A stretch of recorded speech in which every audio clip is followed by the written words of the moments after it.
Fala pessoal, beleza? Estamos aqui para mais um capítulo do livro de João. Seja muito bem-vindo ao nosso estudo que acontece toda segunda às 8h30 da noite. Hoje nós vamos ver João capítulo 8. Estou muito animado porque esse capítulo é muito importante, ele é maravilhoso e eu estou muito animado mesmo para ver o que o Senhor tem para falar conosco. A gente sempre tem que lembrar que a Bíblia é a palavra de Deus, então é o próprio Senhor falando com a gente.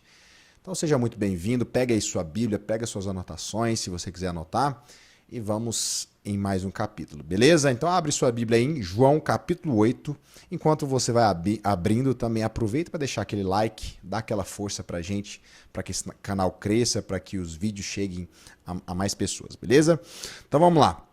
João capítulo 8 diz assim: Jesus, entretanto, foi para o Monte das Oliveiras. É importante que a gente entenda que a Bíblia originalmente não foi escrita em capítulos, ou seja, ele está continuando o mesmo raciocínio, né, do versículo anterior. Se a gente olhar João 7:53, a gente vai ver que cada um foi para sua casa, ou seja, cada um foi para sua rotina, cada um foi viver a sua vida, mas Jesus, entretanto, ou Jesus, no entanto, foi para o Monte das Oliveiras. Bem provável, né, que como sempre que a Bíblia mostra Jesus indo para algum monte, sozinho ou para algum lugar mais deserto, ele está indo orar. Então, você vê aqui a diferença entre os mestres da lei, eles vão viver sua vida normalmente, mas você vê que Jesus não abre mão do seu secreto, do seu momento com o Pai. É muito importante a gente ressaltar isso, né? E na volta de Jesus, aí, quando ele volta, versículo 2, de madrugada voltou novamente para o templo e todo o povo ia ter com ele e assentando os ensinava. Versículo 3, os escribas e fariseus trouxeram à sua presença uma mulher surpreendida em adultério e fazendo-a ficar de pé no meio de todos, disseram a Jesus. A gente vai ver o que disseram. Mas uma coisa importante aqui para a gente já ressaltar logo de cara é que, primeira coisa, era de madrugada, ou seja, nem de madrugada os fariseus davam folga para Jesus. Eles queriam ali testar Jesus de alguma forma para tentar pegar ele em alguma contradição e talvez conseguir ou prendê-lo ou matá-lo, né? Que era o objetivo principal deles. Então, eles pegam ali uma mulher que foi apanhada em adultério e, segundo a lei de Moisés, a gente realmente sabe disso, que a ordem era para que fosse realmente apedrejada. Se a gente lê Levítico, capítulo 20, versículo 10, abre aí sua Bíblia em Levítico 20, 10, diz assim: se um homem adulterar com a mulher do seu próximo, será morto o adúltero e a adúltera. Primeira coisa errada que a gente vê aqui, você já deve ter percebido, é que só tem a mulher, não tem o homem. Bom, se ele tivesse aqui, eu acho, né, eu acredito que a Bíblia colocaria também esse fato, né, que estava um homem e a mulher. Mas não, a gente vê somente a mulher, a gente vê uma primeira hipocrisia aí, certo? O segundo versículo que fala de adultério na Bíblia também está lá em Deuteronômio 22, 22. Deuteronômio 22, 22 diz assim: se um homem for achado deitado com uma mulher que tem marido, então ambos morrerão, o homem que se deitou com a mulher e a mulher. Assim eliminarás o mal de Israel. Realmente tinha essa ordem para que fosse então apedrejado aqueles que fossem apanhados em adultério. Porém, a gente vê aqui que somente a mulher foi levada a Jesus, certo? E outra coisa também que a gente precisa ressaltar para criar um contexto para essa história, né, é que eles pegaram essa mulher no ato do adultério, né? Ou seja, ela estava literalmente, provavelmente, num ato sexual, né? E aqui não diz, como eu já falei, não diz que o homem adúltero estava lá. Eles não fazem isso porque amam a lei. A gente tem que entender o seguinte, que eles parecem ser zelosos da lei, né? Os fariseus, os escribas, mas eles não estavam fazendo isso porque amavam a lei de Moisés, porque queriam obedecer à lei, mas porque eles queriam testar Jesus. Tá? A motivação já está errada, certo? Já tem um fato errado ali, o homem não estava presente, e também a motivação desses fariseus, desses mestres da lei, né, também estavam errados. Os escribas e fariseus estavam com a motivação completamente errada. Eles não amavam a lei, eles queriam usar a lei para reinar e ter glórias para si mesmo. O que eu quero dizer com reinar? Quando eu falo de reinar, é porque, por exemplo, num ambiente onde está todo mundo atrás de dinheiro, e você vive nesse ambiente, o que é reinar ali naquele ambiente? É ter mais dinheiro, certo? Isso é só um exemplo. Mas num ambiente onde tinha muito religioso, o que era reinar aqui para eles? Estar no topo, vamos dizer assim. Era você fazer tudo certinho. Então, Jesus fala várias vezes que eles cumpriam a lei não simplesmente porque amavam o Senhor, porque queriam ser obedientes à Torá. Não. Eles faziam isso para receber glória humana. Então, a gente vê uma motivação errada exposta aqui por Jesus nos 4 evangelhos. E a gente vê mais uma prova disso. Realmente, eles não estavam ali simplesmente porque amavam a lei. Estavam ali para testar Jesus. Porque Jesus era um empecilho, Jesus era incômodo, Jesus expunha toda hora ali a hipocrisia que eles tinham. Então, para testar Jesus, para denegrir talvez a imagem de Jesus e também o apanhar em alguma contradição, depois o prenderem e o matarem também, eles decidiram então fazer essa armadilha, vamos dizer assim.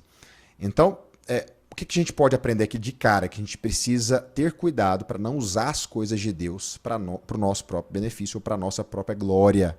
É muito importante que nós tenhamos realmente uma motivação ao cumprir o mandamento. É claro que no Novo Testamento não vai ter nada de apedrejamento, né, para mulheres adúlteras.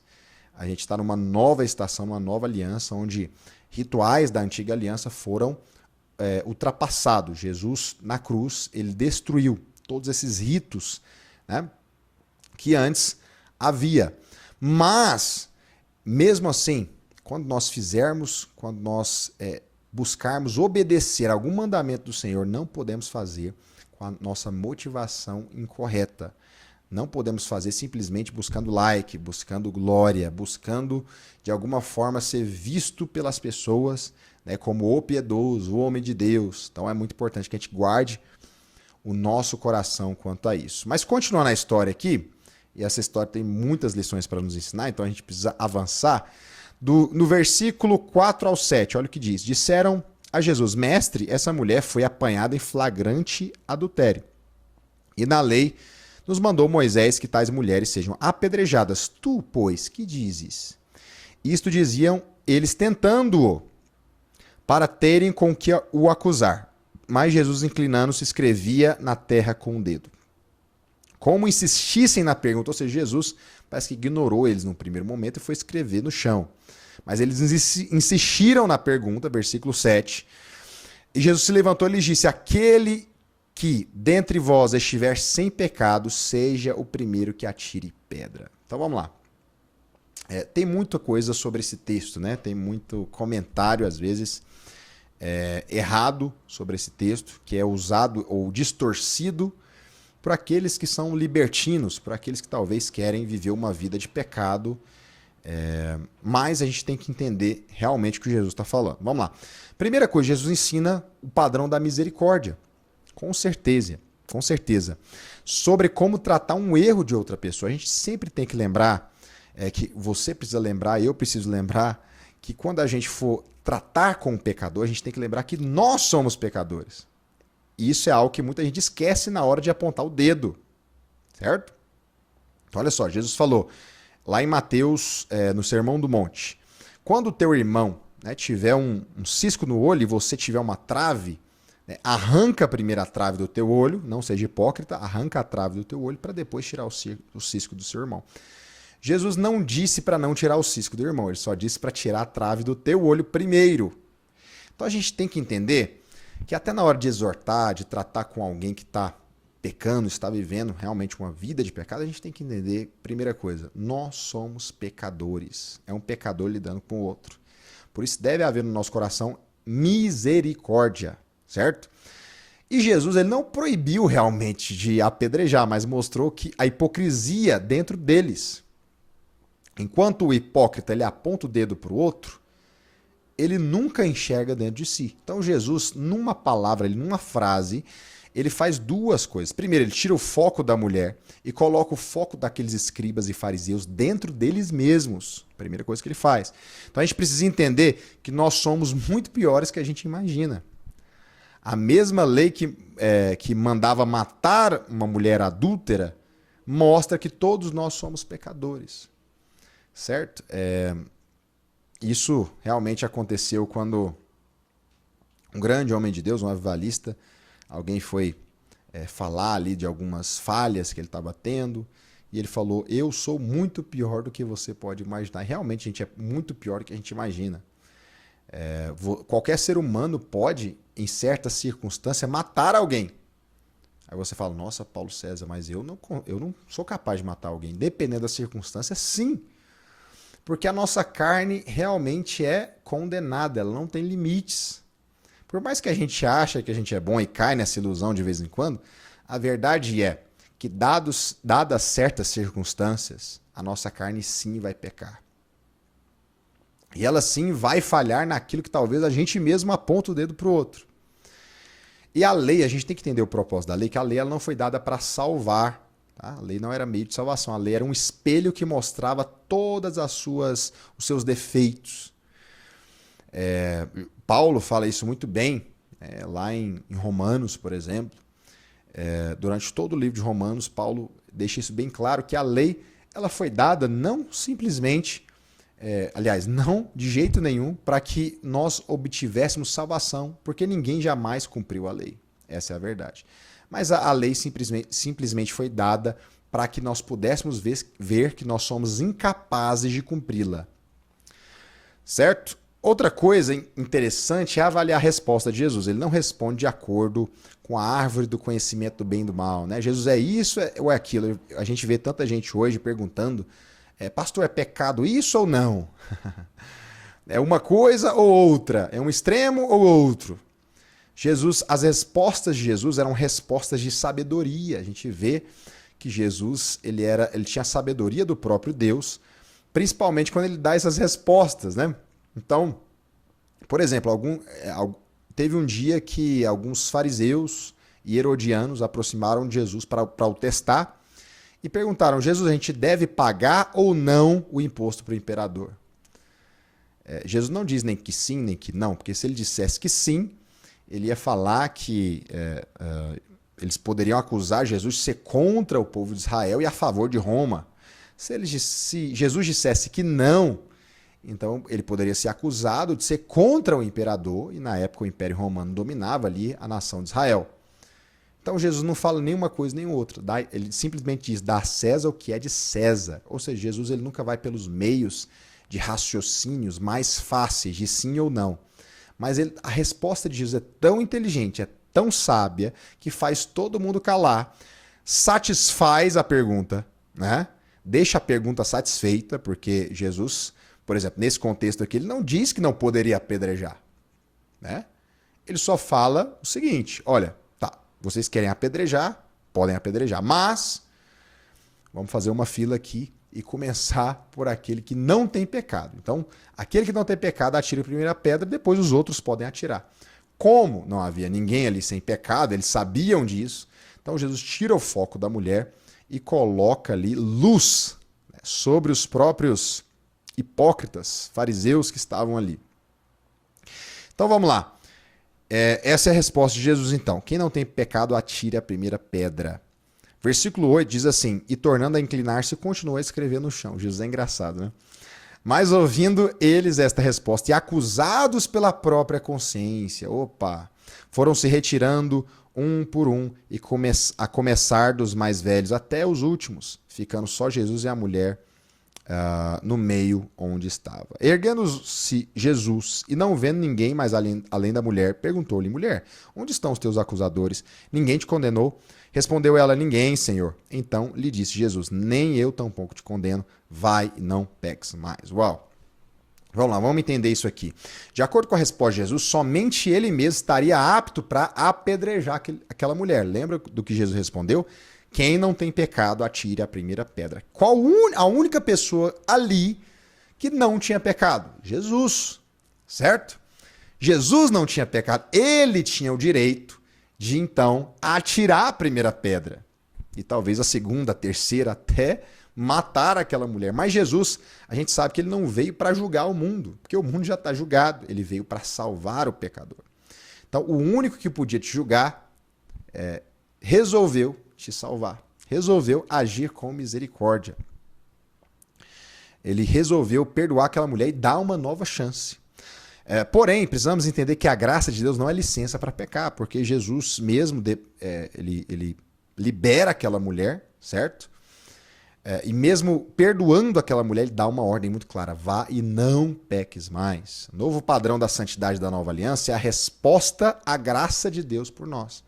Então, antigamente, antes de Jesus vir, as pessoas tinham a impressão que a santidade era um meio de agradar a Deus.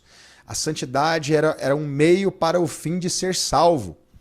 Mas, na nova aliança, nós entendemos que a santidade, na verdade, é uma consequência de alguém que teve um encontro verdadeiro, genuíno com Jesus. Alguém que nasceu de novo. Aí volta lá no capítulo 3 de João, onde Jesus fala para Nicodemos: olha, se você não nascer de novo, não tem como entrar no reino dos céus. Porque, em primeiro lugar, não é uma questão de ação, sabe, de atitude. Em primeiro lugar, é uma questão de natureza.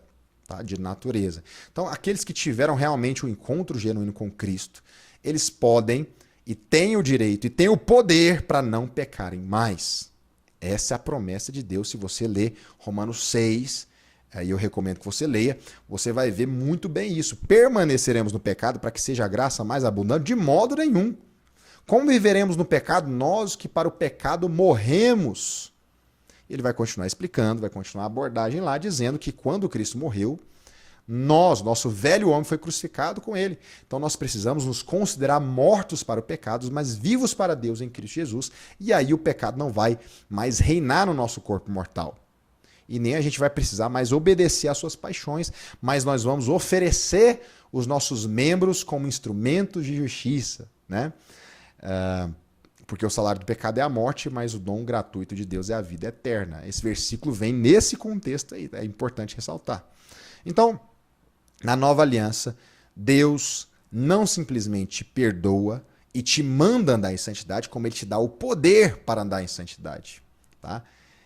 A gente poderia falar muito disso aqui, mas não dá para a gente gastar tanto tempo. Precisamos continuar o nosso texto, porque tem muita coisa ainda.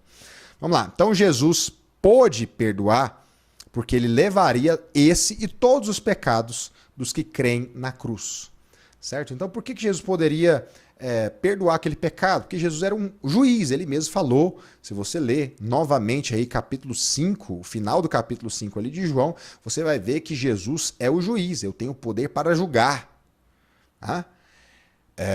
Mas o juiz está liberando a condenada, vamos dizer assim? Como assim? Que tipo de juiz é esse? Então, vamos entender o seguinte, que na cruz foi o lugar onde a justiça e o amor de Deus se encontraram. Então, a justiça de Deus dizia que o homem deveria morrer, o amor de Deus queria salvar o homem, e o único lugar que essas duas coisas se encontraram foi na cruz. Então, Jesus pôde, sim, liberar aquela mulher simplesmente pelo fato dele pagar o preço por aquele pecado, e não só por aquele pecado, mas todos os pecados, né, daqueles que haveriam de crer em Cristo. Então é muito importante a gente entender isso. Jesus não simplesmente libera a mulher de qualquer jeito. Não, não, não. Ele pagou pelos pecados daqueles que o receberam. Amém? E vamos continuar então. Agora vamos ler dos versículos 12 ao 24, uma porção um pouco maior. Né? De novo, eles falavam, Jesus dizendo, eu sou a luz do mundo. Quem me segue não andará nas trevas, pelo contrário, terá a luz da vida.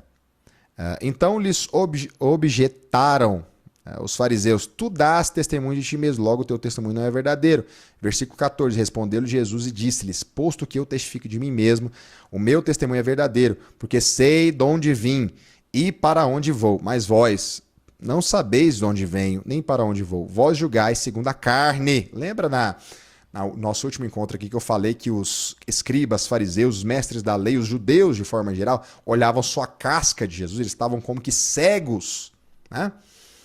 Eles analisavam só a retórica de Jesus, a aparência de Jesus talvez, mas não julgavam segundo a reta justiça, não examinavam as escrituras para ver que todas as profecias estavam se cumprindo sim em Cristo, naquele judeu que estava na frente deles. Então, é o que Jesus está falando mais uma vez, versículo 15, vós julgais segundo a carne. Eu a ninguém julgo. Se eu julgo, meu juízo é verdadeiro, porque não sou eu só, porém eu e aquele que me enviou. Ou seja, não sou só eu que estou falando de mim mesmo, é eu e o Pai que estão testemunhando, que também testemunham ao meu respeito. Também na vossa lei está escrito que o testemunho de duas pessoas é verdadeiro. Eu testifico de mim mesmo, e o Pai que me enviou também testifica de mim. Então lhes perguntaram, onde está o teu Pai? Respondeu Jesus, não me conheceis a mim, nem ao meu Pai. Se conhecesses a mim, também conhecerias a meu Pai. Proferiu ele estas palavras no lugar do gasofilácio, quando ensinava no templo, e ninguém o prendeu, porque não era chegada a sua hora. De outra feita lhes falou, dizendo, vou retirar-me, a vós me procurareis, mas perecereis, no vosso pecado, para onde eu vou, vós não podeis ir. Então diziam os judeus, terá ele acaso intenção de suicidar-se? Porque diz, para onde eu vou, não podeis ir. E prosseguiu, vós sois de cá, de baixo, eu sou lá de cima, vós sois deste mundo, eu do mundo não sou. Por isso eu vos disse que morrereis nos vossos pecados, porque se não credes que eu sou, morrereis nos vossos pecados. Então um texto um pouco longo, mas vamos comentar rapidamente sobre esse bloco aqui, segundo bloco. Tá? A primeira coisa que a gente tem que entender é que a luz está ligada a entendimento, a verdade. Então quando Jesus fala, eu sou a luz do mundo, ele está falando o seguinte, eu vim trazer a verdade para o mundo. A partir de Jesus, enxergamos tudo ao nosso redor. Então, por exemplo, eu só consigo enxergar esse celular aqui porque tem uma luz, né, que me mostra onde esse celular está. Ou seja, nós só podemos conhecer as coisas como de fato elas são se houver luz. Por exemplo, se essa caneta branca aqui que está do meu lado, como é que eu sei que ela é branca? Eu só sei que ela é branca porque a luz me mostra que ela é branca. Se não tiver luz, né, eu não vou saber o formato exato, talvez, né, vou apalpar aqui, vou sentir, mas não vou saber a cor, né, não vou saber os detalhes, porque a luz me mostra como é essa caneta branca. Assim também somos nós em relação a Cristo. Cristo veio para ser a luz, ele veio para mostrar como as coisas são. Ou seja, se nós queremos falar de casamento, precisamos olhar o que a Bíblia, o que Jesus diz sobre casamento, não o que a gente acha que é. Porque o que a gente acha que é limitado. Nós somos cegos nos nossos pecados, na nossa limitação humana. Mas Jesus vem trazer a verdade. Se nós queremos saber como lidar com as finanças, precisamos entender o que a Bíblia, o que Jesus diz sobre as finanças. É Ele que traz cor, é Ele que traz realmente entendimento a respeito de tudo. Jesus é a luz. E, na verdade, é Ele que traz revelação e clareza a respeito de nós mesmos. Quando nós encontramos a luz, nós conseguimos ver todas as sujeiras que estão dentro de nós. Nós começamos a ver que precisamos avançar, que somos pecadores, que temos defeitos dentro de nós e debaixo da luz, né, nós conseguimos enxergar isso. Mas quando nós estamos cegos, não conseguimos. Agimos como hipócritas. É por isso que os fariseus não reconheciam o próprio erro, porque não conseguiam ver a luz, estavam cegos. Só tem arrependimento onde tem luz, só tem mudança de vida onde tem luz. E, né, no versículo 13, mais uma vez falando, eles falam, tu dás testemunhos de ti mesmo, logo o teu testemunho não é verdadeiro. Ou seja, eles não conseguiam enxergar, estavam como que cegos ali pela sua própria religiosidade, hipocrisia e pela sua soberba. Sabe, uma coisa que faz a pessoa ser cega é a sua soberba, espiritualmente falando, é óbvio. Uma coisa que faz alguém ficar cego o resto da vida é a sua soberba. Por exemplo, se você vê um defeito em alguém ou algo que uma pessoa precisa avançar naquele quesito e você fala, olha, eu acho que você tem que mudar de vida, hein? Mas se a pessoa for orgulhosa, ela não vai nem querer te ouvir. E isso vai impedir ela não só de te ouvir, mas de ver o erro nela mesma. Entende o que eu estou dizendo? Então, os fariseus eram soberbos e a soberba, segundo Provérbios, precede a ruína. Por serem soberbos, eles não conseguiam sair daquele estado, né, de miséria e cegueira espiritual. Vou te dar um outro exemplo. Na igreja de Laodiceia, em Apocalipse capítulo 3, Jesus fala uma palavra dura, né? Talvez a palavra mais dura das 7 igrejas é para a igreja de Laodiceia. Jesus fala, você acha que você é abastado, você acha que você sabe tudo, você acha que você é rico, mas você não consegue enxergar que você é miserável, sim, pobre, cego e nu. Porque a soberba tem esse poder de nos cegar. Por isso que é muito importante a gente entender o poder da humildade. Por isso que para Deus sempre é tudo ao contrário. Aquele que se humilha é exaltado. Aquele que se humilha, Deus dá graça. Mas aquele que é soberbo, Deus rebate. Deus humilha. Porque a soberba nos deixa em cegueira espiritual. Aí no versículo 14 ao 18, Jesus vai falar, posto eu testifico de mim, o meu testemunho é verdadeiro. O que eu estou falando para vocês é verdadeiro. Jesus insiste nessa pauta, olha só, eu sou o Filho de Deus, eu sou o próprio Deus. Se vocês creem em mim, vocês vão ter vida, mas eles não acreditam e não querem abrir o coração para Jesus. Eu sei de onde eu vim, eu sei para onde eu vou, mas vocês não sabem de onde eu venho nem para onde eu vou. Lembra que eu falei aqui no capítulo 1, né, que a gente fez toda aquela introdução, que enquanto os evangelhos sinóticos apontavam presente, passado e futuro, esse evangelho de João, que é diferente dos outros, aponta uma perspectiva grega de céu e terra.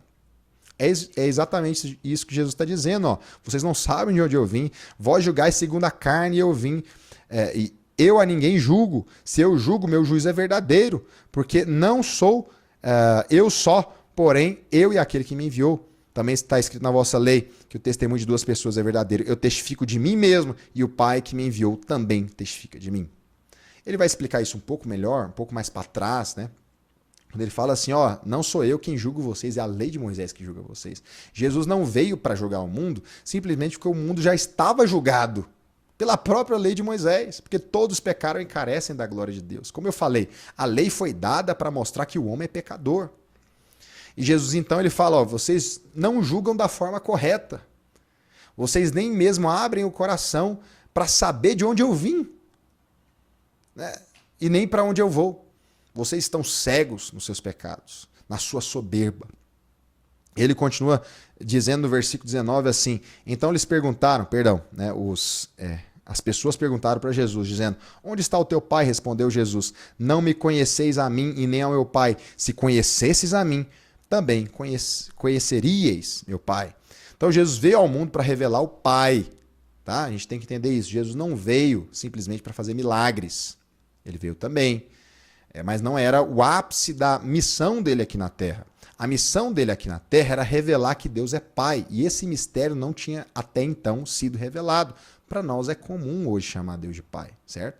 Mas até aqueles dias de Jesus, chamar Deus de Pai era uma blasfêmia terrível, porque chamar Deus de Pai era se colocar em pé de igualdade com Ele. Quem que é o Filho? É aquele que carrega o DNA do Pai, é da mesma natureza. Portanto, quando Jesus falava que Deus era o seu Pai, na cabeça daqueles fariseus, escribas e mestres da lei, Jesus estava cometendo uma blasfêmia terrível, né? Então Jesus veio revelar quem Deus é. Quem Deus é. A gente tem vários nomes de Deus no Antigo Testamento. Elohim, Deus Criador, já aparece em Gênesis ali, nos primeiros versículos. A gente tem El Shaddai, né? Adonai, o nome impronunciável de Deus, que era Yahvé. Alguns falam Yahvé, outros Jeová, porque esse nome ficou sem ser mencionado por anos e se perdeu a pronúncia dele, né? O tetagrama que a gente fala, YHWH. Mas eu acredito que pode ser Yahvé. Então tinha Yahvé, aí tinha as variações do nome de Deus, Yahvé Shalom, Yahvé Nissi, né? O Senhor é minha bandeira, Yahvé Shalom, o Senhor é minha paz, Yahvé Tzidkenu, o Senhor é minha justiça, né? Eu sou tua justiça, poderia ser traduzido assim também. Yahvé Ra'á, eu sou o teu pastor. Yahvé Jireh, eu sou tua provisão. E por aí vai. Mas tinha um nome que Deus reservou para o Filho revelar. E esse nome era Pai. Deus, ele queria o desejo de Deus era ter uma família espiritual. Por isso que o unigênito de João 3,16 se tornou primogênito lá de Romanos 8,29. A fim de que ele seja o primogênito entre muitos irmãos. Porque Deus queria se revelar através de Cristo como Pai. E ele queria ter uma família para si de filhos regenerados. Então, vamos continuar. Guarde essa informação que ela é importante, tá? Proferiu estas palavras, versículo 20, proferiu as palavras no lugar do gasofilaço quando ensinava do templo e ninguém o prendeu, porque ainda não era chegada a sua hora. Eu falei isso aqui no encontro passado, falei que estar no centro da vontade de Deus é o lugar mais seguro para a gente estar. Então, enquanto não chega a hora de Jesus, ninguém põe a mão em Jesus. Entende? De outra feita lhes falou, dizendo: vou retirar-me, e vós me procurareis, mas perecereis no vosso pecado, para onde eu vou não podeis ir. Então diziam os judeus: terá ele, acaso, a intenção de suicidar-se? Porque diz: para onde eu vou não podeis ir. Então, Jesus insiste mais uma vez, dizendo que a origem dele não era da terra. Ele está aqui o tempo inteiro repetindo. Se vocês pararem para prestar atenção, desde o começo de João, Jesus repete isso toda vez. Eu não sou daqui, eu não vim daqui. O próprio João Batista também falou, o homem não pode receber algo se do céu não lhe for dado. E ele também disse por várias vezes, eu vim enviado pelo Pai. Então, a perspectiva, como eu falei de João, é céu e terra, e Jesus está o tempo inteiro repetindo para ver se eles entendem, mas eles não compreendem. Jesus está falando o seguinte: minha origem não é aqui, eu não sou daqui, apesar de que vocês estão vendo um judeu, filho de Maria, nazareno, carpinteiro, mas eu não sou daqui, eu não sou desse tempo, eu sou antes de tudo. E aí Jesus vai desenvolvendo esse raciocínio mais para frente, se você prestar atenção. Ó. Versículo 23, e prosseguiu: vós sois de cá de baixo, eu sou lá de cima. Jesus diz claramente: sois deste mundo, eu do mundo não sou. Por isso eu vos disse que morrereis nos vossos pecados, porque se não credes que eu sou, morrereis nos vossos pecados. E eu sou aqui é uma referência direta ao nome de Deus Yahvé. O mesmo nome que Deus se revela para Moisés, lá em Êxodo. Quando Moisés pergunta, Senhor, eu vou lá para os hebreus, mas qual que é o seu nome? O que eu vou falar para eles? Diga que eu sou, te enviou. Ou seja, aquele judeu que estava ali não era um simples judeu, ele era o Deus de Israel encarnado. Ele era a divindade entre homens. Então Jesus destaca a sua divindade e também a necessidade de crer nele para a salvação. E aí continua os versículos 25. Então lhe perguntaram: quem és tu? Ou seja, em outras palavras, quem você acha que é? Respondeu-lhe Jesus: que é, desde o princípio vos tenho dito. Ou seja, eu estou falando, já tem tempo para vocês. Muitas vezes, muitas coisas tenho para dizer ao vosso respeito e vos julgar. Porém, aquele que me enviou é verdadeiro, de modo que as coisas que dele tenho ouvido, essas digo ao mundo. Eles, porém, não atinaram que lhes falava do Pai, né? Que Jesus estava falando do Pai. Ou seja, judeus ficaram ainda mais curiosos com essa afirmação de Jesus, né?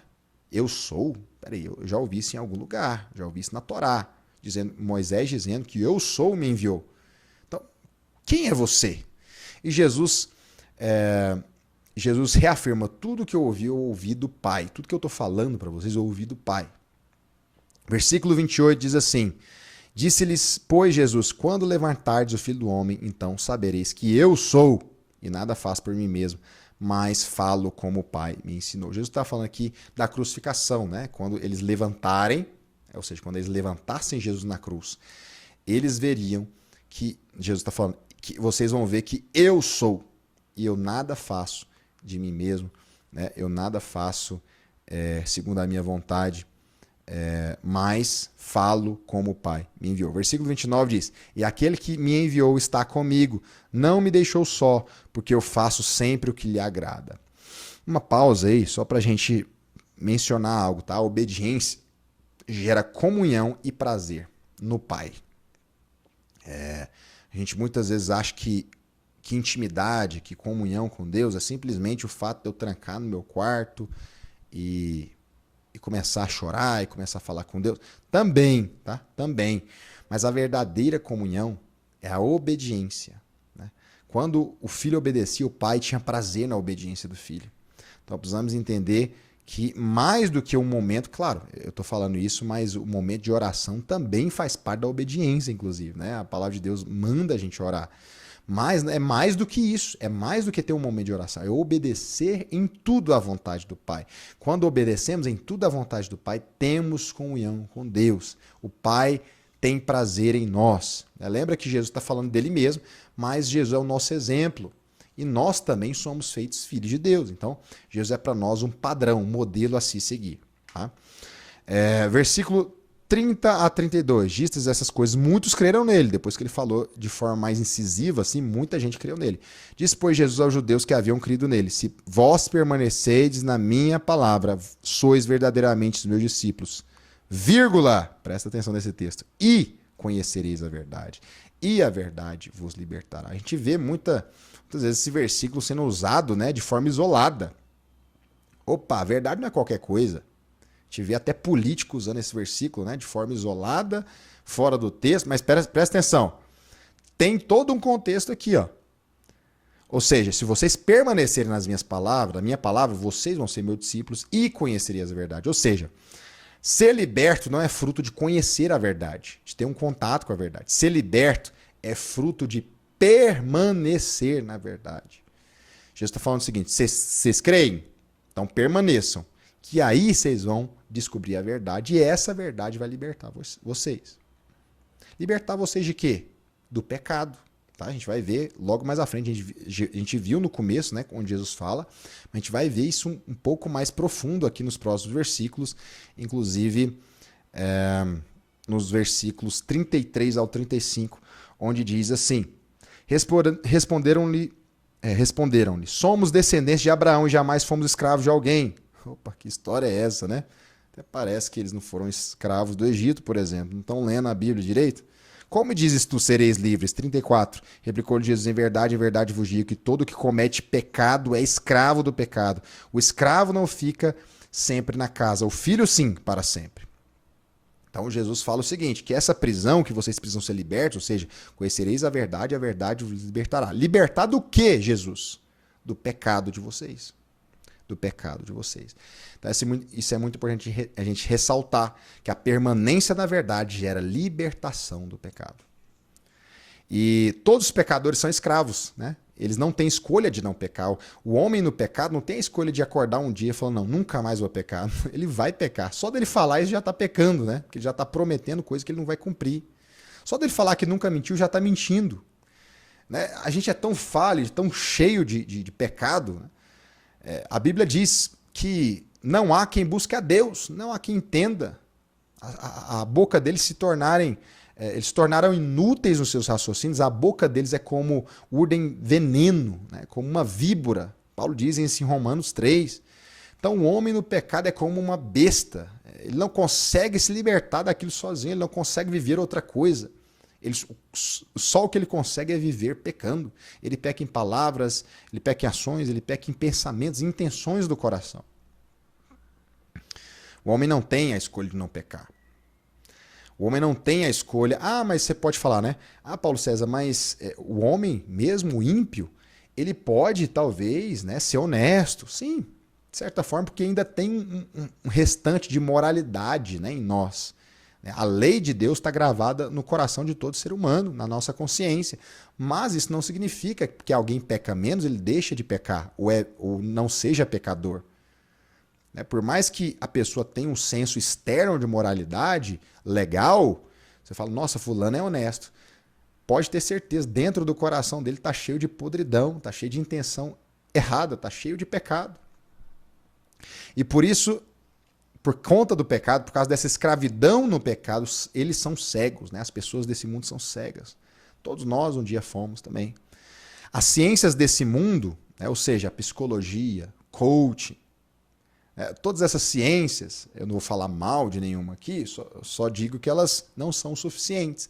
O máximo que elas podem fazer é ensinar um cego a viver uma vida um pouco melhor. Entende? Então a pessoa é cega. O que um coach, o que um psicólogo, o que alguém pode ajudar essa pessoa? Né? E não estou falando que isso é ruim, não. Tá? Isso pode ser muito bom, inclusive. Mas o que um coach ou um psicólogo ou qualquer outro profissional pode ajudar essa pessoa que está cega? Simplesmente a viver uma cegueira melhor, a ter uma vida como cego um pouco melhor, um pouco menos desconfortável, vamos dizer assim. Mas quem dá luz é só Jesus. Quem consegue fazer um cego ver é só Jesus. Amém? Vamos lá, gente. Vamos para o último bloco. Fala aí o que vocês estão achando. Digita aí nos comentários o que até agora falou mais com você, tá? Espero muito mesmo. Seu comentário é muito importante. Você dá o seu feedback.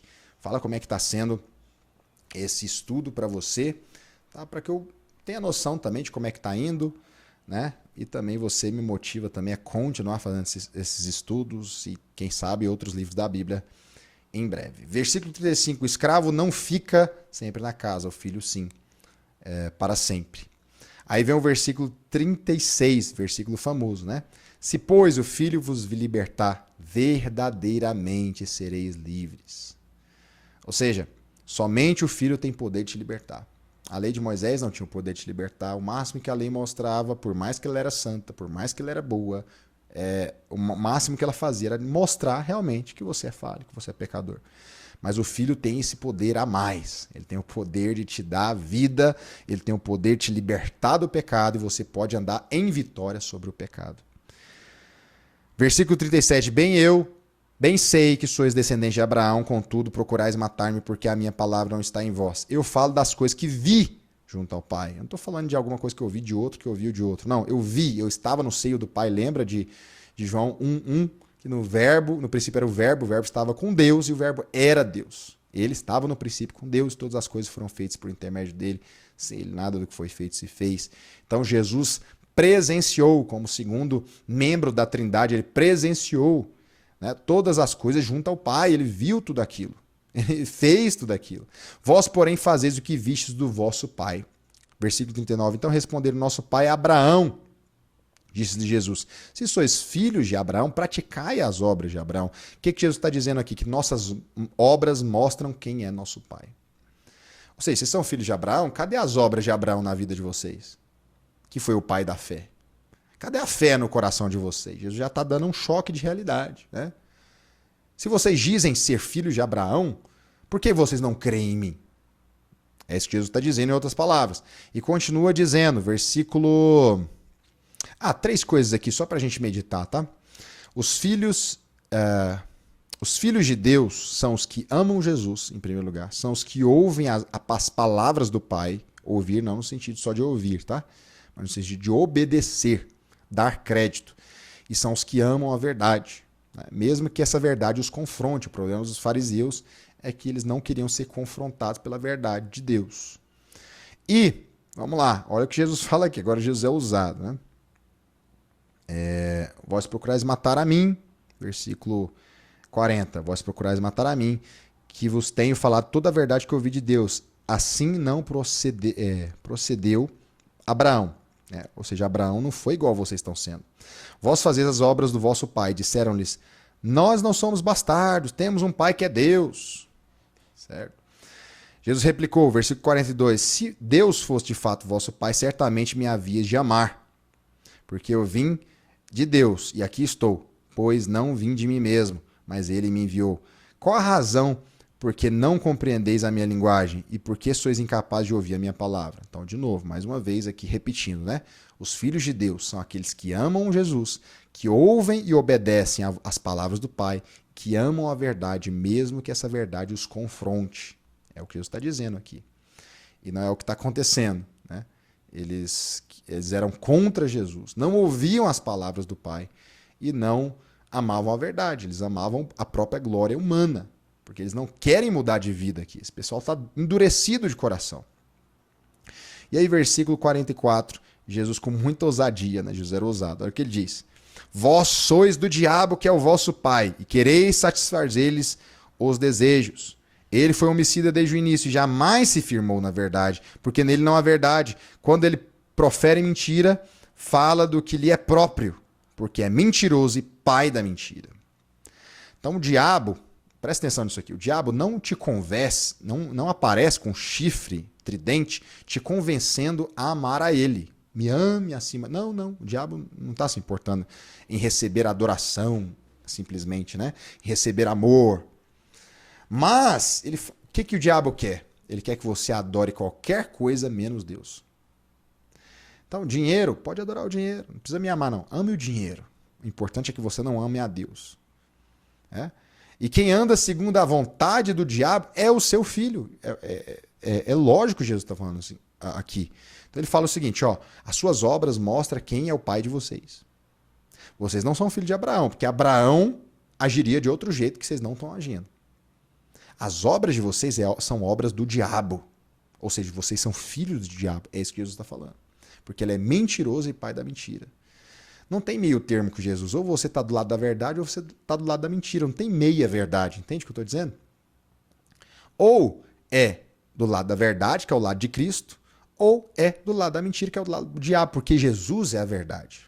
A verdade não é um conceito, a verdade não é uma filosofia, nenhuma ideologia. A verdade é o próprio Cristo.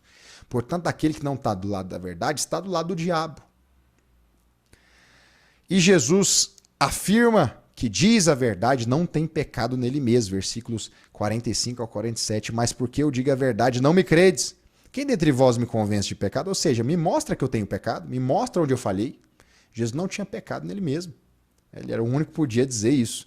Se vos digo a verdade, por que razão não me credes? Por que vocês não estão crendo em mim? Quem é de Deus ouve as palavras de Deus. Por isso, não me dais ouvidos, porque não sois de Deus. A matemática de Deus é simples, né? A matemática de Jesus é simples. Ou seja, aqueles que são filhos de Deus, eles me ouvem. Mas vocês, como são filhos do diabo e não de Deus, vocês não me escutam. E nem querem mesmo se arrepender e vir para o lado de cá, né? Para ter vida. Versículo, último bloco agora, tá? Versículo 48 ao 59. Vamos ler um por um aqui, né? Vamos ler todo o texto. Vamos ler versículo por versículo. Versículo 48 diz assim: Responderam-lhe, pois, os judeus e lhe disseram: Porventura não temos razão em dizer que és samaritano e tens demônio? Replicou-lhe Jesus: Eu não tenho demônio, pelo contrário, honro ao meu Pai e vós me desonrais. Então, não receber Jesus. Olha, não receber Jesus é desonra para o Pai. Certo? Não receber o Filho é desonra para o Pai. Então, muita gente aí diz que crê em Deus, mas qual Deus? Né? O Deus verdadeiro só pode ser revelado através de Cristo Jesus. A gente já falou disso em outros encontros aí. Mas vamos continuar aqui. Replicou-lhe Jesus, versículo 49. Eu não tenho demônio. Pelo contrário, honro o meu Pai e vós me desonrais. 50. Eu não procuro a minha própria glória. Há quem busque e julgue. Ou seja, eu não estou atrás de aparecer, eu não estou atrás de ser visto, não estou atrás de buscar atenção para mim. Eu estou aqui como servo, né, para a glória do Pai. E aí o versículo 51 a 55, vamos ler esse bloco de uma vez. Em verdade vos digo, se alguém guardar minha palavra não verá a morte eternamente. Disseram-lhe os judeus, agora estamos certos que você tem demônio. Abraão morreu e também os profetas. E tu dizes, se alguém guardar minha palavra não provará a morte eternamente. És maior que Abraão, nosso pai, que morreu? Também os profetas que morreram? Quem, pois, te fazes ser? Quem você acha que é, em outras palavras? Né? Versículo 54, respondeu Jesus, se eu me glorifico a mim mesmo, a minha glória nada é. Quem me glorifica é o Pai, o qual vós dizeis que é o vosso Deus. Entretanto, vós não o tendes conhecido. Eu, porém, o conheço. Se eu disser que não conheço, serei como vós, mentiroso. Mas eu o conheço e guardo a sua palavra. Conhecer a Deus é muito mais do que ter informações sobre Deus. Tem gente que tem informações sobre Deus, mas não conhecem a Deus. Conhecer a Deus é ter comunhão, intimidade com Ele. O que Jesus está falando é o seguinte, ó, vocês têm informações sobre Deus. Vocês até chamam esse Deus aí, falam que é o seu pai de vocês, mas é mentira. Porque eu conheço a Deus de verdade. Eu passo tempo com Deus de verdade. Eu escuto a Deus de verdade. Eu conheço a Deus. Quantas pessoas, né, têm informações sobre Deus, porque ouviu uma pregação, ouviu desde pequeno, aprendeu, mas nunca conheceram a Deus. De fato, quem Ele é, o Deus verdadeiro. Abraão, versículo 56, Abraão, vosso pai, alegrou-se por ver o meu dia. Viu e regozijou-se. Opa, olha que informação poderosa, né? Abraão viu Jesus. Abraão entendia o evangelho. Talvez não com todas as informações que nós temos, mas com certeza ele viu e se regozijou, como Jesus está dizendo aqui, né? Ele me viu e se regozijou, né? Se alegrou nesse dia. Versículos 57 e 58 diz, perguntaram-lhe, pois, os judeus, ainda não tem 50 anos e vistes Abraão? Respondeu-lhe Jesus, em verdade vos digo. Aí Jesus diz claramente, antes que Abraão existisse, eu sou. O que Jesus está dizendo aqui? Eu sou o Deus de Israel. Opa, esse aqui é o ápice, assim, do que Jesus poderia dizer claramente. Agora Jesus diz claramente, antes ele fala por parábola. Você vê que Jesus vai construindo um raciocínio aos poucos, né? Mas agora Jesus diz claramente, antes que Abraão fosse, eu sou. Né? E realmente ele é o eu sou. Ele é o Deus de Israel. Ele é aquele que abriu o Mar Vermelho. Ele é aquele que abriu o Jordão. Ele é aquele que fez milagres através de Elias e outros profetas, né? Do próprio Moisés, também as pragas do Egito. Foi Jesus que estava ali presente, é ele que estava fazendo tudo. Eu sou antes de Abraão existir. E a resposta deles, versículo 59, então pegaram em pedras para atirarem nele, mas Jesus se ocultou e saiu do templo. A resposta deles é rejeitar esse Deus a ponto de quererem o matar. Aquele homem que estava ali na frente deles é o Deus que eles diziam servir. É o Deus que eles diziam adorar. É o Deus que eles diziam obedecer. É o Deus da Torá. Mas eles não conheceram a Deus. Meu Deus. Que sirva de lição para nós, né? Que nós possamos realmente orar e reconhecer realmente o Deus de Israel, que é o próprio Jesus. Né? Que nós possamos conhecer esse Jesus de glória em glória e aprender dele, né? Que é manso e humilde de coração. Que Deus abençoe, então. Compartilhe com 2 pessoas aí, pelo menos, esse estudo. E a gente se vê no capítulo 9 de João, próxima semana. Tá? Fique firme até o fim. Eu tenho certeza que Deus ainda vai falar muito com você através da palavra santa dele. E estude, tome nota, faça anotações, compartilhe com outras pessoas a respeito daquilo que você tem aprendido aqui. E também esteja lendo, né, o livro de João, para que isso entre mais e mais, não só na sua mente, mas no seu coração. Que Deus abençoe você e até a próxima. Tchau, tchau.